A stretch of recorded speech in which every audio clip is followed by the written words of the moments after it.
2018 election is in the books, and after a long night of tallying votes, winners from a variety of races across the region are officially decided. KNEB.TV News starts right now. From your trusted source for news in western Nebraska and eastern Wyoming, this is KNEB.TV News. Presented by Platte Valley Companies, premier provider of financial services. Hello, I'm Ryan Murphy. This is KNEB.TV News, powered by Platte Valley Companies. Thanks for joining me. In our top story, it was a late night for some election clerks here in the Panhandle, but by 1:30 a.m., all of the unofficial totals were registered. We're going to start off with the Mitchell mayoral race, and after a highly contested primary, heavy campaigning up to the general election, Dave Curtis has been elected as the next mayor.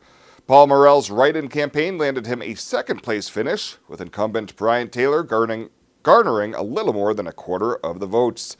We caught up with Curtis this morning, who shared his reaction on winning the election. You know, what I'm really excited about is one of the reasons I ran for mayor is you have an impact of how the city works, how we interact with the people, and really working more with the citizens, and then working with the council to get some change done. At the debate, economic development seemed to be the hot button issue, and 6 years ago we dissolved our economic development. Since the debate, I've had people approach me saying, if you guys start this again, I'd like to be part of it. And there's some real good quality people, so excited about that. Here in Scottsbluff, there will be 3 new faces on the Scottsbluff City Council, as Nathan Green, Terry Schaub, and Gene McCarrigan will all serve a 4-year term. Incumbent Jordan Colwell was 20 votes shy of getting elected to a second term. Taking a look at the Scottsbluff School Board, it's Ruth Kozol, Mark Lang, and newcomer Lori Browning, all elected by local voters. However, Scottsbluff voters voiced their opposition to Proposition 1, which would have created a half-cent sales tax for future projects. Across the river in Gering, voters were in favor of retaining both of their propositions to keep existing taxes and economic development plans in place. And for Terrytown City Council, Mike Minzy edged out Jerry Green for a spot on the council in Ward 2.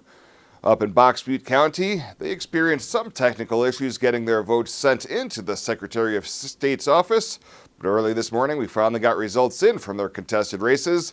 Top 3 vote-getters there will serve on the Alliance City Council for the next 4 years, and both sales tax ballot measures passed, with about 2/3 of the voters in favor of those measures.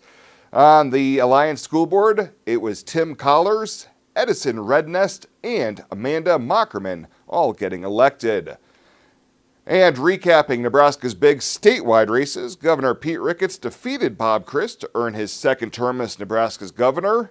Republican Deb Fischer defeated Democratic challenger Jane Raybould for another 6 years on Capitol Hill. In Nebraska's 3rd Congressional District, Adrian Smith earns a 7th term in the House of Representatives. Republican Bob Evnen defeated Democrat Spencer Danner to succeed longtime Secretary of State John Gale. And the statewide ballot measure to expand Medicaid in Nebraska has passed. Well, coming up after the break, we actually had a few flurries overnight. Any more snow in the forecast? Bill Boyer's in with your midweek weather forecast right after this on KNEB.TV News. At Platte Valley Bank, we understand that you have a busy life, and that means you don't always have time to come to the bank. That's why we offer user-friendly online and mobile banking with features such as iPay, recurring transfers, and mobile deposit. So you can bank how you want, when you want to. Whether you prefer to bank in person, over the phone, or online, Platte Valley Bank makes it easy to take care of your finances. My big secret for designing a quality kitchen on a budget is J&K Cabinetry. They have all the great standard features that my clients love. Solid wood doors and frames, soft close doors and drawers, dovetail joinery. The quality is amazing. J&K Cabinetry has 17 beautiful locations, sells directly to designers, contractors, and dealers, and provides plenty of options for a semi-custom look. But the most important thing is having a satisfied client and just seeing how much they love their kitchen. J&K Cabinetry, a new kitchen around you. ZM Lumber in Scottsbluff, your local headquarters for J&K Cabinetry. How did Arby's finally make the turkey sandwich exciting? We deep fried it. Just the turkey part, not the whole sandwich. For now. Arby's, we have the meats. For sandwiches. This is KNEB.TV weather from the Arby's Weather Center. Arby's, we have the meats. Cold conditions out there today. We're going to have temps falling quickly out of the 30s into the 20s by 10. We're going to bottom out in the low 20s, even some upper teens tonight. The overcast sky is going to help keeping those temperatures from falling even more. Storms coming through. It's just going to miss us. May clip portions of the area. We'll show you that in a moment. Cold temperatures tomorrow and Friday. We're going to be just a touch warmer for Saturday, only to drop again Sunday. And then Monday looks like maybe our coldest day of the week. And we could be looking at another storm system there. 51 yesterday for a high after a low of 28. We were nowhere near that today. Another couple hundredths, still right on the button where we should be for the month, and still 3 inches above normal for the year. Now, we do have winter weather advisories posted. The National Weather Service has these starting here in a few minutes through the day tomorrow for areas just to the southeast in the Panhandle, Dual County, into portions of Colorado, and then east, Ogallala and North Platte, over to Broken Bow, Lexington, Kearney, those areas under winter weather advisories. None of that here. We're going to be getting on the bus tomorrow with overcast skies, maybe a flurry in the morning tomorrow, then a few peaks of sun by afternoon. Partly cloudy skies in 36. Husker game still looks pretty cloudy and chilly. We're lowering the temperature even more down to 37 now. Breezy conditions at times as well, with those winds at 15 to 25 miles an hour. Colder off to the north, just a touch warmer to the south, but that touch warmer that we have is only 40 right now in Salina, 30 up in Norfolk. We have 25 in Rapid City, 30s primarily for us in the Panhandle. A little warmer, a little colder up around Gordon at 28, Lusk 29, 30 in Sydney. So right about in the middle here in the valley, the warmer locations in the low to mid 30s. Winds not too bad out of the east-southeast right now, so we have more of a wind coming out of the southeast, which is helping push a little bit of moisture into the area, and just enough that we're going to trigger some snow showers. Now, I told you this is the primary area for snowfall. Watch our forecast as we put our futurecast in motion this evening. An isolated snow shower. If this band of snow develops that our models are picking up on, and this is where it develops, our models have it in this area, some models further to the south. So if we end up getting this snow, we could see some accumulating snow here, maybe for the Alliance area tonight. We'll show you that here in a moment. 27 in Ogallala for a low, 18 Alliance and Chadron, 16 tonight in Lusk. So there's that band of snow. It moves to the south and east and gets heavier off to the southeast. Snow pretty much most of the day tomorrow in the southern portions of Nebraska. By afternoon, that clears out. We stay clear here across the area. Just a few clouds late tomorrow in the day. So we'll get those clouds out of here in the morning and we'll turn partly cloudy by afternoon. 35 tomorrow in Cheyenne. 31 is all in Lusk for a high tomorrow. Same high, 31 in Mullen. Now, this is what it's showing for forecast snowfall. Again, it's picking up on this band of snow, and it's tough to pinpoint where that actually is going to fall. But if it does fall in that area, we could be looking at maybe a little swath of 2 to 4 inches of snow from Alliance over towards Mullen, maybe 1 to 3 inches. And it's going to be a very narrow band. That's what it has here for us. If this comes to fruition, that is where we could see some of that more heavier accumulating snow. Otherwise, I think it's going to be further to the south where some of the other models are picking it up at. But wanted to show you this, at least give you the heads up that there's a possibility of some of that out there. Can't rule out a flurry tonight, 21 for a low. It's going to be cold tonight. Tomorrow, highs only in the upper 30s, so quite chilly out there. And our 7-day forecast has cold conditions in it. Again on Friday, highs only in the upper 30s. We'll warm into the upper 40s Saturday, then colder again Sunday and Monday. Look at Monday's high, only 34 degrees. Then finally we have a reprieve then by Tuesday and Wednesday of next week. By the middle of next week, we could be looking at mid-50s back into the region that might last into next weekend. How did Arby's finally make the turkey sandwich exciting? We deep fried it. Just the turkey part, not the whole sandwich. For now. Arby's, we have the meats. For sandwiches.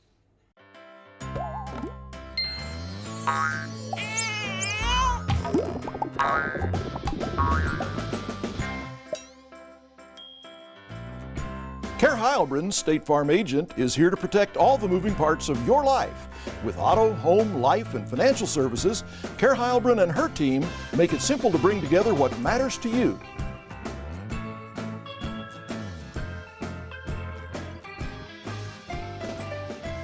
Who is Hydrotex? Hydrotex manufactures and distributes high-performance lubricants and fuel improvers. We've been helping customers improve their operations for over 80 years with products made in the USA.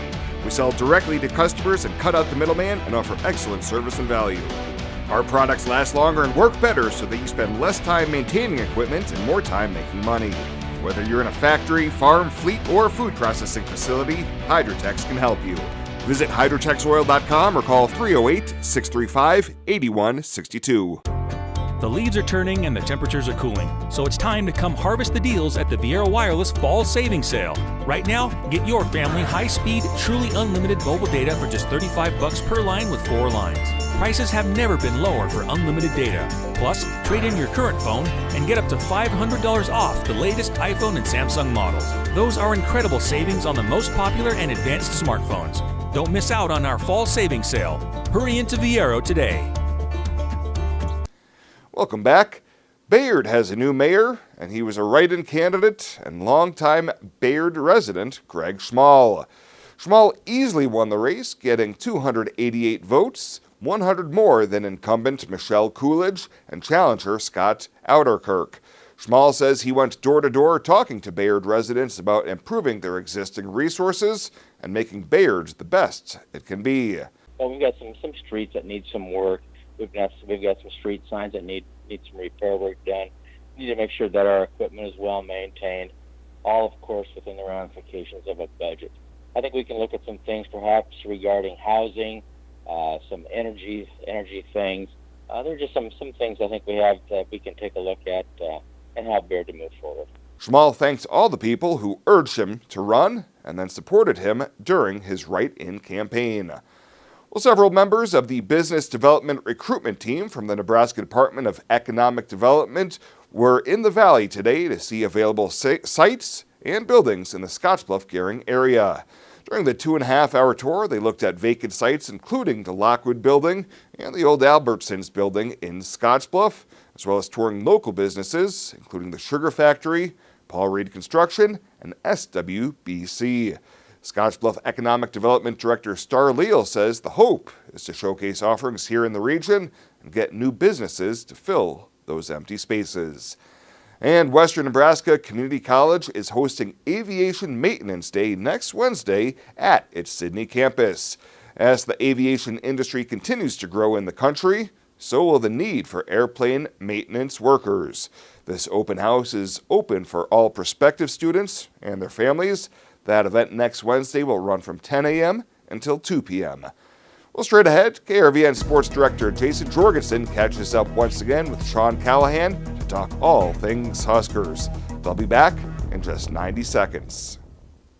Exceptional care, right here at home. That's the mission of Morrill County Community Hospital. Morrill County Community Hospital is a 20-bed critical access hospital that owns and operates clinics throughout Bridgeport, including specialty outreach clinics and Morrill County Home Health Clinic, as well as Chimney Rock Medical Center, located in Bayard. Our dedicated team is committed to you and our community every time at Morrill County Community Hospital, Bridgeport, Nebraska. Last school year, 17 students were honored as the Platte Valley Company's Star Student of the Week. Kids from Scottsbluff, Gering, Bridgeport, Bayard, Mitchell, and Banner County received winning nominations, and with a new school year underway, it's once again time for the public to nominate deserving K-12 students to be the next Star Student of the Week. How do you get your nomination in? Just go to pvbank.com, fill out the nomination form, and watch KNEB.TV News every Friday during the school year to see if your Star Student was selected.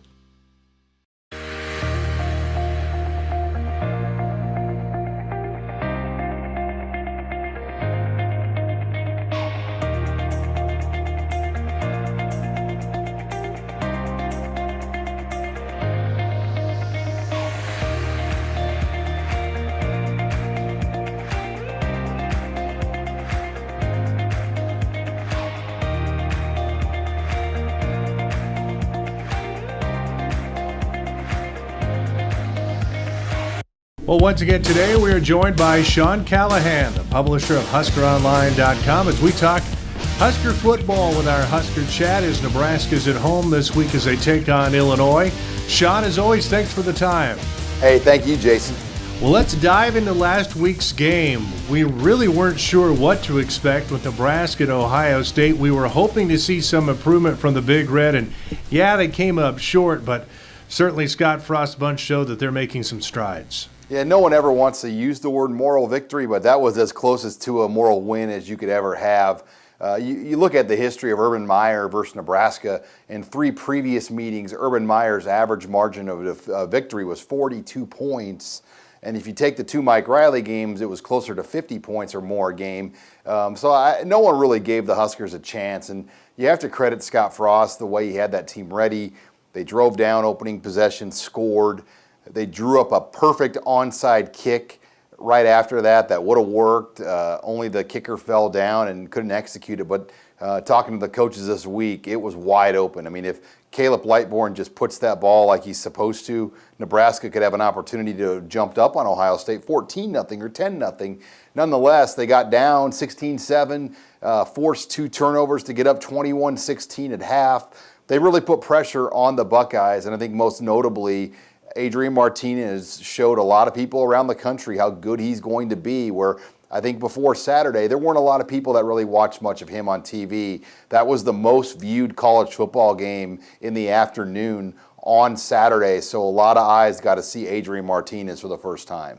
Talk a little bit about the job the coaching staff has done to keep this bunch together and to keep them fighting. And yeah, even though the record isn't where they wanted it to be, it looks like this is still a bunch that's giving Coach Frost 100% effort. Yeah, the culture is very strong on this team, and I think a lot of that, too, is the fan base and the perception right now. I think in the past, if you had a team that's 2-7, you'd have former players jumping in with their opinions and putting pressure on it. You'd have a lot of fans really pressuring and putting Scott Frost more in a hot seat or whatever you want to call it, where I think everyone now understands what's going on. You have no outside former players, sharing their opinions. You don't have fans calling for anyone's heads. Everybody from the players to Coach Frost to the fans to the media, former players, it's kind of all in unison right now. And I think it's kept this thing together despite the 2-7 record. And I think everyone's smart enough to know one thing. They've got a franchise-level quarterback that's getting better and better every week. And they've got 3 games now, Jason, down the stretch where if they win out, and there's people that think they can do that, they could get to 5-7, and there's probably going to be an opportunity for 2 to maybe 3 teams with 5-7 records to go to a bowl. So that's still out there for this team right now as they kind of look at their goals. Do you think if Nebraska was sitting there at 5-7, they'd take the opportunity to go just to keep the momentum going and gain a couple more weeks of practice? Oh, there's no doubt in my mind if they were able to get to that, but that would include beating Michigan State, beating Iowa. So there's a lot out there that they would have to do to get to that point, but there's no question Nebraska would want to do that if they got the opportunity to do it. And it's still based on your academic progress rate and other things. But yeah, that's kind of a carrot hanging out there for this team the last 3 weeks. And after Saturday's performance, a lot of guys think they can get it. Today we're joined by Sean Callahan of HuskerOnline.com as we take a look back at Nebraska's game against Ohio State and the matchup this week against Illinois. And let's talk about the Illini, Sean. Not a whole lot was thought about this bunch when this season started. They've really struggled under Lovie Smith, but they come in 4-5, and they have to be feeling good about things after they smashed Minnesota. Yeah, they had a decent non-conference as well, and they almost beat South Florida. They had South Florida on the ropes early in the year. But the biggest thing is Lovie Smith has kind of adjusted his offense to be more of a college-style offense with a run-pass option quarterback and a guy named A.J. Bush. A lot of Nebraska fans remember from when he was here in Lincoln. But they've kind of just stayed the course. It by no means is a great team, but it's a team that has played well at times this year. And they got a huge win last week where Minnesota fired their defensive coordinator after the game. So they have come on as an offense. Now the defense for the Illini has really struggled, and I think that's going to be the matchup where if you're Nebraska, you've got to really go after Lovie Smith's defense and expose them, because nobody really has consistently stopped this Husker offense the last few weeks. You mentioned A.J. Bush. He was in Lincoln. He's bounced around a little bit. He's kind of an interesting story, and to me, that's one of the storylines of this game, him coming back into Memorial Stadium and taking on the Huskers. Yeah, from 2 years at Nebraska, 1 year at Iowa Western, 1 at Virginia Tech, and 1 at Illinois. I was joking to some guys this week, I want to see what his gear closet looks like, because he's got to have more gear than any guy in the country with all the different programs he's been a part of over his last 4 years. But you're happy for AJ, because he's a kid that probably never would have started at Nebraska. He knew that. He left and chased that dream, and here now he'll get an opportunity to start a game in Memorial Stadium, the place where he left to kind of pursue that dream of being a starting quarterback. How do you think this kind of shakes out on Saturday? Could you see this being a bit of a shootout? A little bit, yeah. A.J. Bush's mobility worries me a little bit, but I think Nebraska is going to be ready for it. I think this is a game they can win by 20-plus points. I know the spread's at 18, but with the way Nebraska's playing on offense, I just see Illinois having a hard time slowing the Huskers down. All right. Hopefully we see a Husker victory on Saturday. Sean, as always, thanks a lot for the time. Thanks, Jason. And that was Sean Callahan, the publisher of HuskerOnline.com. I'm Jason Jorgensen.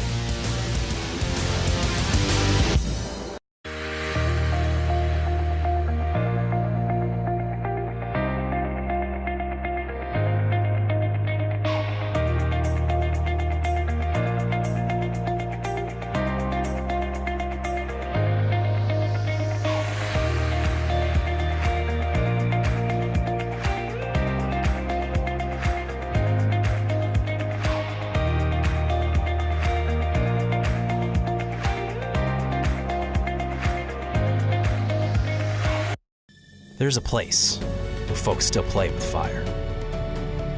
The common ground between backyard barbecue heroes and professional chefs. This is where friendships are forged, fire and flavor come together, and new techniques are perfected. Here in Big Green Egg Country, cooking is still treated as an art form. And since the most versatile grill you'll ever own comes with a lifetime warranty, you'll always have the ultimate cooking experience. Visit the experts at Paul Reed Construction, your authorized Big Green Egg dealer. It's a friendly town, that's for sure. Not too big, not too small. Seems like everybody knows your name.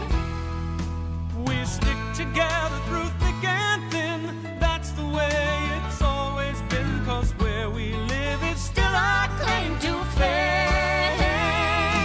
We love this town, this grand old town. There's not another town like this around. We've got it all right here in our own backyard. We love this town. We love this town. We love this town.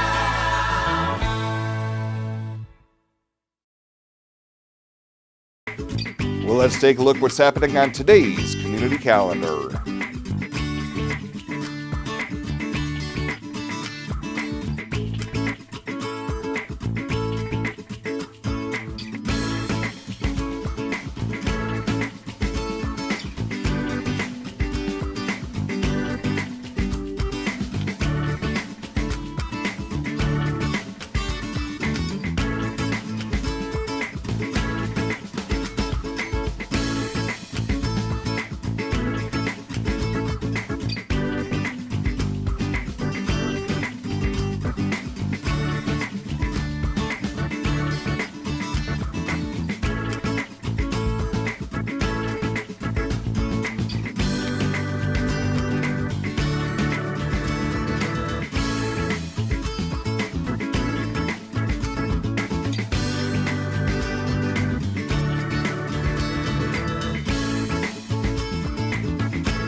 That's a look at today's community calendar, brought to you by First State Bank, honoring those who give back. Nominate your community champion at fsbcentral.com. The kids need to run off some energy after school or too cold to play outside? Bring them to Planet Bounce at the Monument Mall. With many bounce houses, a concession stand, and the largest redemption arcade around, Planet Bounce has hours of fun. Call today to schedule your birthday party, or ask Ron about renting a bounce house for your party, office party, or corporate event. Open Wednesday through Sunday, Planet Bounce Family Fun Center at the Monument Mall. TC & More is having their 4th annual toy drive from now until December 15th. Purchase any game or toy in store, and TC & More will match all donations. These gifts will be distributed to local children around Christmas time. Please remember TC & More for your holiday shopping this season. From Willow Tree figurines to unique gifts for everyone on your shopping list. TC & More, 1621 Broadway in beautiful downtown Scottsbluff. Local lending. We're here for you from start to finish. Keeping money in our economy. Supporting local jobs. Giving back to our community. Investing in entrepreneurship. Making our quiet towns a destination. At Platte Valley Bank, we support local because we are local. And finally tonight, a familiar face is returning to the North Platte Valley as Mitchell's new city administrator. Perry Mader, former Scottsbluff Parks Director, is returning after being employed as Parks and Recreation Director up in Spearfish, South Dakota. Mader says he's excited to be back. I've always considered western Nebraska and Scottsbluff area home, and you know, I had a great couple of years in my job in Spearfish, but there's just that draw to come back here, and so the opportunity came up, and I'm just really excited to be able to come back. Mader says he'll have some things to learn, including getting to know the city employees and their functions with the departments, but he also says there will be a lot of crossover knowledge about budgets and how all the departments coordinate with each other.